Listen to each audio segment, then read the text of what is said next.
Hi, പുതിയൊരു വീഡിയോയിലേക്ക് സ്വാഗതം. ഈസ്റ്റ് ചേർക്കാതെയും അതുപോലെ പഴയ മാവൊന്നും ചേർക്കാതെ നല്ല സോഫ്റ്റായിട്ട് ഉണ്ടാക്കിയെടുക്കാൻ പറ്റിയ അപ്പത്തിൻ്റെ വീഡിയോ ആയിട്ടാണ് വന്നിട്ടുള്ളത്. അപ്പോൾ ഉറപ്പായിട്ട് ഈ രീതിയിലൊന്ന് ട്രൈ ചെയ്ത് നോക്കുക. നല്ല അടിപൊളിയായിട്ട് നമുക്ക് ചെയ്തെടുക്കാൻ പറ്റും. അപ്പോൾ ഇതിൻ്റെ ഒപ്പം തന്നെ ഒരു ഈസി ആയിട്ട് ചെയ്തെടുക്കാൻ പറ്റിയ മുട്ടക്കറി കൂടി കാണിക്കുന്നുണ്ട്. 5 മിനിറ്റിൽ നമുക്ക് തയ്യാറാക്കിയെടുക്കാൻ പറ്റും. ഉള്ളി വഴറ്റിയൊന്നും എടുക്കാതെ നല്ല ഈസി ആയിട്ട് ചെയ്തെടുക്കാൻ പറ്റിയ മുട്ടക്കറിയാണ്. ടേസ്റ്റാണെങ്കിൽ നല്ല ടേസ്റ്റുമാണ്. അപ്പോൾ ഇത് ഉറപ്പായിട്ടും ട്രൈ ആക്കി നോക്കണേ. അപ്പോൾ വീഡിയോ ഫുള്ളായിട്ട് കാണുക. വീഡിയോ ഇഷ്ടമാവുകയാണെങ്കിൽ ലൈക്ക് ചെയ്തിട്ട് കാണണേ. അപ്പോൾ ഞാനിവിടെ അരിയൊന്ന് കുതിർത്തെടുത്തിട്ടുണ്ട്. ഇതൊരു 2 കപ്പ് പച്ചരിയും ഒരു 2 ടേബിൾ സ്പൂൺ ഉഴുന്നൂടാണ് ഇട്ട് നന്നായിട്ട് സോക്ക് ചെയ്ത് വെച്ചിട്ടുണ്ടായിരുന്നത്. ഇതൊരു 3-4 മണിക്കൂർ കഴിഞ്ഞപ്പോഴാണ് ഞാനിത് അരയ്ക്കാൻ വേണ്ടി എടുത്തിട്ടുള്ളത്. ഉഴുന്നിൻ്റെ അളവൊന്നും കൂടിപ്പോകണ്ട. 1 കപ്പ് അരിക്ക് ഞാൻ 1 ടേബിൾ സ്പൂൺ ഉഴുന്നാണ് ചേർത്തിട്ടുള്ളത്.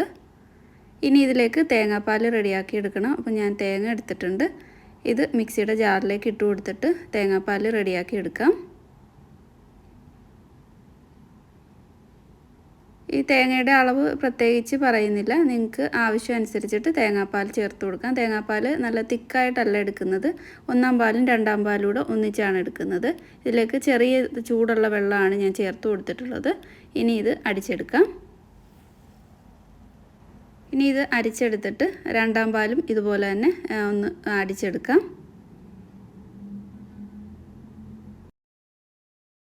തേങ്ങാപ്പാൽ റെഡിയാക്കി എടുത്തിട്ടുണ്ട്. ഇനി പച്ചരി അരച്ചെടുക്കാം. അതിന് വേണ്ടിയിട്ട് മിക്സിയുടെ ജാറിലേക്ക് ഇതിൽ നിന്നും പകുതി പച്ചരി ചേർത്ത് കൊടുക്കുന്നുണ്ട്.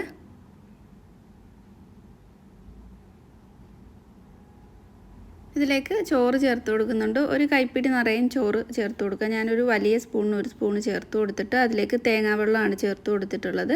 ഇനി തേങ്ങാപ്പാൽ ചേർത്തിട്ട് ഇത് അടിച്ചെടുക്കാം.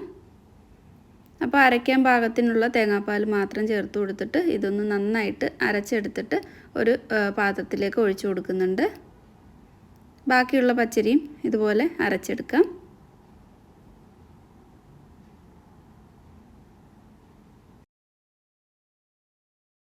നേരത്തെ ചേർത്ത പോലെ തന്നെ ചോറ് ചേർത്ത് കൊടുക്കുന്നുണ്ട്.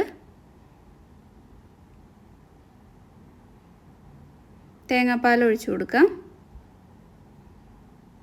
ഇനി ഇതിലേക്ക് ഞാൻ പഞ്ചസാര ചേർക്കുന്നുണ്ട്. ഒരു 3 ടീസ്പൂൺ പഞ്ചസാരയാണ് ചേർക്കുന്നത്. അപ്പോൾ നിങ്ങൾക്ക് ഇത്രയും പഞ്ചസാര വേണ്ടെങ്കിൽ ഒരു 1 ടീസ്പൂണൊക്കെ ചേർത്ത് കൊടുത്താൽ മതി. 3 ടീസ്പൂണൊക്കെ ചേർക്കുമ്പോൾ അപ്പത്തിന് നല്ല ടേസ്റ്റ് ഉണ്ടാവും. അതും നന്നായിട്ട് അടിച്ചെടുത്തിട്ട് ഒരു പാത്രത്തിലേക്ക് ഒഴിച്ചു കൊടുത്തിട്ടുണ്ട്.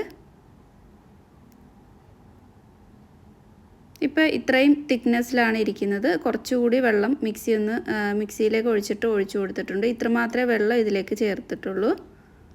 ഇനി ഇത് നന്നായിട്ട് മിക്സ് ചെയ്തെടുക്കാം. അപ്പോൾ ആവശ്യത്തിനുള്ള ഉപ്പ് കൂടി ഇപ്പോൾ തന്നെ ഞാൻ ചേർക്കുന്നുണ്ട്. ചിലരൊക്കെ അപ്പത്തിൻ്റെ മാവ് വെച്ചിരുന്നിട്ട് അത് പിറ്റേ ദിവസം എടുത്തുണ്ടാക്കുന്ന സമയത്താണ് ഉപ്പ് ചേർക്കുന്നത്. അങ്ങനെ വേണമെങ്കിലും ചെയ്യാം. ഒരു 2 നുള്ള് സോഡാപ്പൊടി കൂടി ചേർത്ത് കൊടുത്തിട്ട് ഇത് നന്നായിട്ട് മിക്സ് ചെയ്തെടുക്കാം. ഈ ഒരു മാവ് ഇത്രയും തിക്കിലാണ് ഇരിക്കുന്നത്. ഇതിനി ഒരു 6 മുതൽ 8 മണിക്കൂർ വരെ വെച്ച് കഴിയുമ്പോൾ കുറച്ചും കൂടെ തിക്കായിട്ട് വരും. അപ്പോൾ തേങ്ങാപ്പാലോ അല്ലെങ്കിൽ വെള്ളമോ ചേർത്ത് കൊടുക്കാം. ഇപ്പോൾ തന്നെ മൊത്തത്തിൽ ചേർത്ത് കൊടുത്താൽ ചിലപ്പോൾ നമ്മൾ ഉണ്ടാക്കുന്ന സമയത്ത് വെള്ളം കൂടിപ്പോകാനുള്ള ചാൻസ് ഉണ്ട്. ഇനി ഇത് അടച്ചിട്ട് മാറ്റി വയ്ക്കാം. കുറഞ്ഞത് 6 മണിക്കൂറെങ്കിലും ഇത് വെച്ചിട്ട് വേണം അപ്പം റെഡിയാക്കി എടുക്കാനായിട്ട്. അപ്പോൾ തണുപ്പാണെങ്കിൽ ഓവനിലേക്ക് ഓവൻ ചൂടാക്കിയിട്ട് വെച്ച് കൊടുത്താൽ മതി. ഇപ്പോൾ ഇത് ഞാൻ രാത്രിയിൽ 8 മണിക്കൊക്കെ വെച്ചിട്ട് രാവിലെ ഒരു 5 മണിക്കാണ് എടുത്തിട്ടുള്ളത്. മാവൊക്കെ നല്ലപോലെ പൊങ്ങി വന്നിട്ടുണ്ട്. ഇതിലേക്കുള്ള മുട്ടക്കറിക്ക് വേണ്ടിയിട്ട് ഞാൻ ഒരു ചെറിയ പീസ് ഇഞ്ചിയും ഒരു 2-3 അല്ലി വെളുത്തുള്ളിയും ഒരു പച്ചമുളകും ഒരു വലിയ സവാളയാണ് എടുത്തിട്ടുള്ളത്. പിന്നെ ഒരു വലിയ തക്കാളിയുടെ പകുതിയും എടുത്തിട്ടുണ്ട്. ഇതൊന്ന് കട്ട് ചെയ്തെടുക്കാം. ഇതെല്ലാം ഒന്നിച്ചിട്ടിട്ടാണ് ഈ ഒരു മുട്ടക്കറി റെഡിയാക്കുന്നത്. അപ്പോൾ കുക്കർ ചൂടാക്കിയിട്ട് അതിലേക്ക് 2 ടേബിൾ സ്പൂൺ വെളിച്ചെണ്ണയാണ് ചേർത്ത് കൊടുക്കുന്നത്. വെളിച്ചെണ്ണ ഒന്ന് നന്നായിട്ട് ചൂടായി വരുമ്പോൾ അതിലേക്ക് കടുക് ചേർത്ത് കൊടുക്കാം. കടുകൊക്കെ പൊട്ടി വന്നിട്ടുണ്ട്. ഇതിലേക്ക് ഇഞ്ചിയും വെളുത്തുള്ളിയും പച്ചമുളകും സവാളയും തക്കാളിയും എല്ലാം അങ്ങ് ചേർത്ത് കൊടുക്കാം. ഇനി ആവശ്യത്തിന് കറിവേപ്പില ഇട്ട് കൊടുക്കാം. ഒന്ന് വഴന്നു വരാൻ വേണ്ടിയിട്ട് ആവശ്യത്തിന് ഉപ്പ് ചേർത്ത് കൊടുത്തിട്ടുണ്ട്. പിന്നെ ഒരു 2 നുള്ള് പഞ്ചസാരയാണ് ചേർത്തിട്ടുള്ളത്. എന്നിട്ട് ഇത് നന്നായിട്ട് മിക്സ് ചെയ്തെടുക്കുക. ഇതിപ്പോൾ മീഡിയം ഫ്ലെയിമിൽ ഇട്ടിട്ടാണ് ഒന്ന് മിക്സ് ചെയ്തെടുക്കുന്നത്. 1 മിനിറ്റ് ഒന്ന് മിക്സ് ചെയ്തെടുത്താൽ മതി. 1 മിനിറ്റ് കഴിയുമ്പോൾ ഇതുപോലെ ഒന്ന് വഴന്നിട്ടുണ്ടാവും. ഒരു മീഡിയം ഫ്ലെയിമിൽ വഴറ്റിയെടുത്തു കഴിഞ്ഞാൽ തക്കാളിയുടെ ആ ഒരു നനവ് കൊണ്ട് പെട്ടെന്ന് വഴന്ന് കിട്ടും. അതിലേക്കൊരു 1/2 ടീസ്പൂൺ മഞ്ഞൾപ്പൊടി ചേർത്തിട്ടുണ്ട്. എരിവ് അനുസരിച്ചിട്ട് മുളക് പൊടി ചേർക്കുക. ഞാനിവിടെ ഒരു 3/4 ടേബിൾ സ്പൂൺ ചേർത്തിട്ടുണ്ട്. ഗരം മസാലയാണ് ഇട്ട് കൊടുക്കുന്നത്. ഇനി കുരുമുളകിൻ്റെ പൊടി, അതൊക്കെ നിങ്ങളുടെ എരിവ് അനുസരിച്ചിട്ട് ചേർക്കുക. വലിയ ജീരകത്തിൻ്റെ പൊടി ചേർത്തിട്ടുണ്ട്. ഇനി ഇതിലേക്ക് മല്ലിപ്പൊടി ചേർക്കാം. മല്ലിപ്പൊടി 1/2 ടീസ്പൂണാണ് ചേർത്തിട്ടുള്ളത്. ഇനി ഇതെല്ലാം നന്നായിട്ട് മിക്സ് ചെയ്തെടുക്കാം.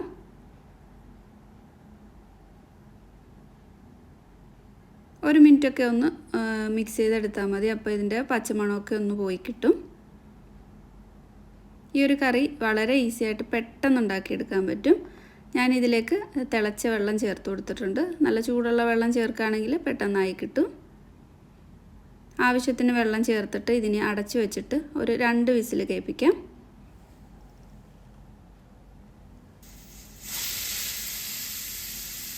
നിങ്ങളുടെ കുക്കർ അനുസരിച്ചിട്ട് ഇത് വേവിച്ചെടുത്താൽ മതി. ഇപ്പോൾ കുക്കറിൻ്റെ വിസിലൊക്കെ പോയിട്ട് ഇത് ഓപ്പൺ ആക്കുന്നുണ്ട്. നന്നായിട്ട് തന്നെ ഉള്ളിയൊക്കെ കുക്കായി വന്നിട്ടുണ്ട്. നമ്മൾ ഉള്ളി വഴറ്റിയിട്ടുണ്ടാക്കുന്ന പോലെ തന്നെ നല്ലപോലെ തന്നെ കുക്കായിട്ടുണ്ട്. ഇനി മറ്റൊരു പാത്രത്തിലേക്ക് മാറ്റിയിട്ട് ഇതൊന്നുകൂടി ഒന്ന് തിളപ്പിച്ചെടുക്കുന്നുണ്ട്.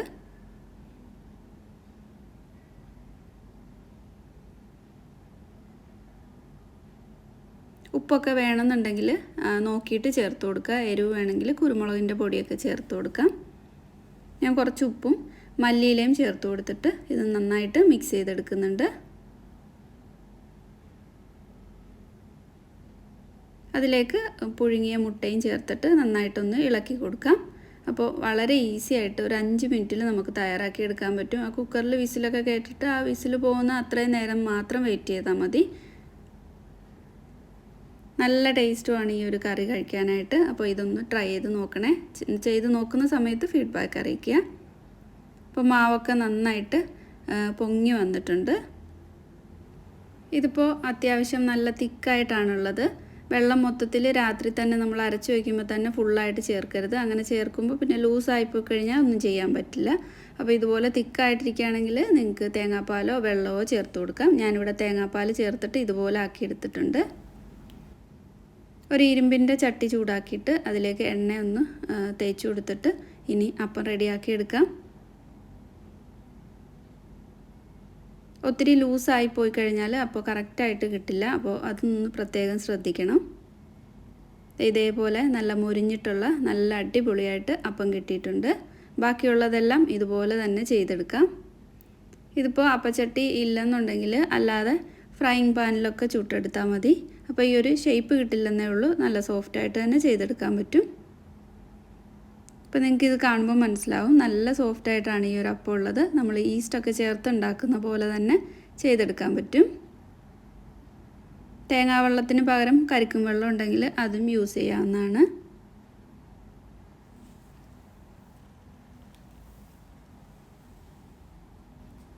നിങ്ങൾ ഇതുവരെ തേങ്ങാപ്പാലൊക്കെ ഒഴിച്ചിട്ട് ഇതുപോലെ അപ്പം റെഡിയാക്കിയിട്ടില്ലെങ്കിൽ ഒന്ന് ചെയ്ത് നോക്കണേ. ചെയ്ത് നോക്കുന്ന സമയത്ത് ഫീഡ്ബാക്ക് അറിയിക്കുക. വീഡിയോ ഇഷ്ടമായിട്ടുണ്ടെങ്കിൽ ലൈക്ക് ചെയ്യാതെയാണ് കണ്ടതെങ്കിൽ മറക്കാതെ തന്നെ ലൈക്ക് ചെയ്തിട്ടൊന്ന് സപ്പോർട്ട് ചെയ്യണേ. അതുപോലെ സബ്സ്ക്രൈബ് ചെയ്യാൻ പറ്റുവാണെങ്കിൽ ഒന്ന് സബ്സ്ക്രൈബ് കൂടി ചെയ്യുക. അപ്പോൾ ഉണ്ടാക്കുമ്പോൾ സോഫ്റ്റായിട്ട് കിട്ടാത്തവർക്കൊക്കെ ഈ രീതിയിൽ ട്രൈ ചെയ്ത് നോക്കാം. നിങ്ങളുടെ ഫാമിലിക്ക് ഫ്രണ്ട്സിനൊക്കെ ഒന്ന് ഷെയർ ചെയ്ത് കൊടുക്കുക.